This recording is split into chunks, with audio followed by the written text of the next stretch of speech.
Salam sejahtera bagi Bapak dan Ibu sekalian. Semoga kita semua selalu dilindungi dan diberikan kesehatan oleh Tuhan Yang Maha Esa di masa pandemi ini. Namun kesiapsiagaan dan prevensi tetap harus kita persiapkan selalu di masa yang sulit ini agar kita bersama-sama dapat sesegera mungkin menanggulangi pandemi ini. Nah, oleh sebab itu perkenankan saya, Teresa Lalita, mahasiswa KKN UGM periode 3, menyampaikan beberapa informasi terkait dengan informasi pentingnya tindakan pencegahan penularan COVID melalui Prokes 6M dan protokol isolasi mandiri untuk pasien yang tertular COVID-19. Nah, pertama, kita harus tahu dulu apa itu Prokes 6M. Jadi tindakan pencegahan penularan itu dapat dilakukan dengan melakukan Prokes 6M ini. Nah, apa sajakah itu? Yang pertama, kita harus selalu mencuci tangan menggunakan sabun dan air mengalir ataupun hand sanitizer. Yang kedua, kita harus selalu memakai masker kemanapun kita pergi ataupun bertemu dengan orang lain. Yang ketiga, menghindari kerumunan, termasuk dengan tidak melakukan atau mengikuti acara atau pertemuan dengan orang banyak. Yang keempat, membatasi mobilitas.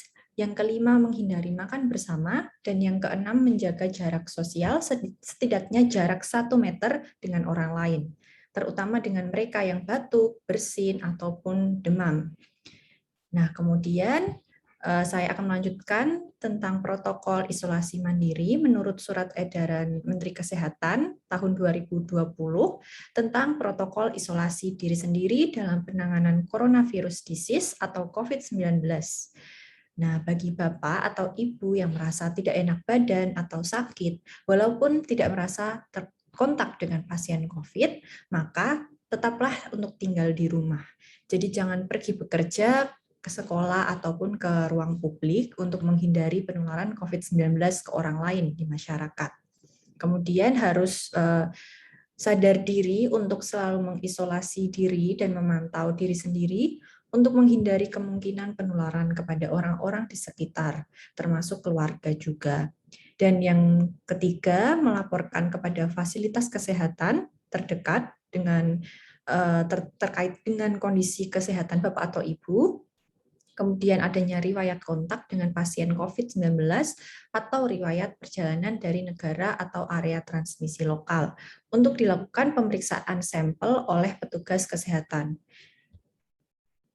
Kemudian yang kedua, yang bisa atau diharuskan melakukan isolasi mandiri adalah bagi Anda yang memiliki gejala khas COVID seperti demam, atau batuk pilek, nyeri tenggorokan, atau gejala penyakit pernafasan lainnya, dan sudah terkonfirmasi positif melalui swab antigen atau PCR, namun tidak memiliki resiko penyakit penyerta lainnya, seperti diabetes, penyakit jantung, kanker, penyakit paru kronik, AIDS, penyakit autoimun, dan lain-lain. Maka secara sukarela atau berdasarkan rekomendasi petugas kesehatan, tinggal di rumah dan tidak berpergian kemana-mana. Kemudian yang kedua yang harus melakukan isolasi mandiri adalah orang dalam pemantauan atau biasa disebut dengan ODP yang memiliki gejala seperti demam ataupun gejala pernafasan dengan riwayat dari negara atau area transmisi lokal, dan atau orang yang tidak menunjukkan gejala tetapi pernah memiliki kontak erat dengan pasien positif COVID-19. Lama waktu isolasi mandiri yang harus dilakukan adalah 14 hari hingga diketahuinya hasil pemeriksaan sampel di laboratorium. Kemudian yang harus dilakukan saat pemantauan diri sendiri atau isoman bagi ODP adalah melakukan observasi atau pemantauan diri sendiri di rumah. Yang kedua, melakukan pengukuran suhu harian dan observasi gejala klinis seperti batuk atau kesulitan bernafas. Yang ketiga, jika ada muncul gejala, laporkan langsung ke petugas di fasilitas pelayanan kesehatan terdekat. Kemudian yang terakhir, jika hasil pemeriksaan sampel dinyatakan positif, maka harus melakukan isoman. Apabila memiliki penyakit bawaan berdasarkan rekomendasi petugas kesehatan, maka dilakukan perawatan di rumah sakit. Setelah itu, kita, pasien isoman, harus selalu tinggal di rumah dan jangan pergi bekerja ataupun ke ruang publik. Kita juga harus menggunakan kamar terpisah di rumah dari anggota keluarga lainnya.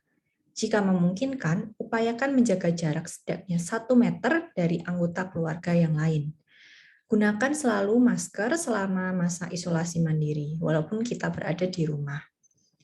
Kemudian kita juga harus selalu melakukan pengukuran suhu harian dan observasi gejala klinis seperti batuk atau kesulitan bernafas ataupun gejala-gejala khas COVID lainnya. Hindari pemakaian bersama peralatan makan seperti piring, sendok, garpu, gelas, dan perlengkapan mandi, serta linen atau spray.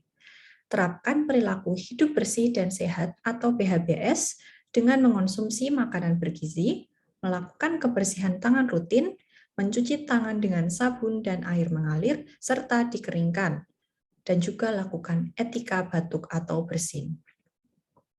Selalu berada sesering mungkin di ruang terbuka dan berjemur di bawah sinar matahari setiap pagi.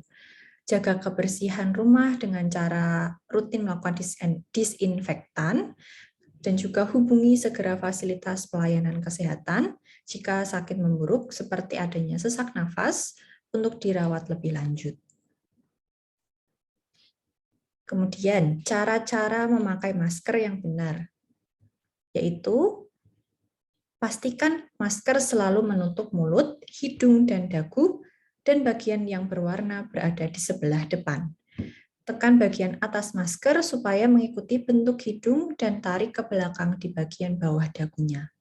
Lepaskan masker yang telah digunakan dengan hanya memegang tali dan langsung buang ke tempat sampah tertutup. Cuci tangan memakai sabun dan air atau hand sanitizer setelah membuang masker yang telah digunakan. Hindari menyentuh masker saat menggunakannya dan jangan gunakan kembali masker sekali pakai. Ganti secara rutin apabila sudah kotor atau basah. Untuk masker medis, tidak diperlukan untuk anggota masyarakat umum yang tidak memiliki gejala penyakit pernafasan. Jika masker digunakan, praktek terbaik harus diikuti tentang cara memakai, melepas, dan membuangnya, serta tindakan kebersihan tangan setelah pengangkatan, seperti yang sudah saya jabarkan sebelumnya. Jadi, secara singkat sebagai penutupan, yang harus dilakukan saat melakukan protokol isolasi mandiri adalah selalu memakai masker dan membuang masker bekas di tempat yang ditentukan. Yang kedua, jika sakit atau ada gejala-gejala khas COVID, maka harus tetap di rumah. Jangan pergi bekerja, sekolah, ke pasar, atau ke ruang publik untuk mencegah penularan masyarakat. Yang ketiga, memanfaatkan fasilitas telemedicine atau sosial media kesehatan dan hindari transportasi publik. Beritahu juga dokter dan perawat tentang keluhan dan gejala, serta riwayat bekerja ke daerah terjangkit atau kontak dengan pasien COVID-19. Yang keempat, selama di rumah bisa bekerja di rumah. Gunakan kamar yang terpisah dari anggota keluarga yang lain dan jaga jarak 1 meter dari anggota keluarga lainnya. Yang kelima, tentukan pengecekan suhu harian, amati batuk, dan sesak nafas. Hindari pemakaian bersama peralatan makan dan mandi, serta tempat tidur. Yang keenam, terapkan perilaku hidup sehat dan bersih, serta konsumsi makanan bergizi, mencuci tangan dengan sabun atau air mengalir atau hand sanitizer. Dan juga selalu jaga etika batuk dan bersin. Yang ketujuh, jaga selalu kebersihan dan kesehatan rumah dengan cairan disinfektan. Selalu berada di ruang terbuka dan berjemur di bawah sinar matahari setiap pagi kurang lebih 15-30 menit. Dan yang terakhir, hubungi segera fasilitas pelayanan kesehatan jika sakit berlanjut seperti sesak nafas dan demam tinggi untuk mendapatkan perawatan lebih lanjut. Demikian yang bisa saya sampaikan di video kali ini. Semoga dapat bermanfaat bagi Bapak dan Ibu semuanya sebagai prevensi ataupun sebagai pengetahuan umum bagi orang-orang yang akan melakukan isolasi mandiri. Sekian dan terima kasih banyak atas perhatian dari Bapak Ibu semuanya. Salam sehat.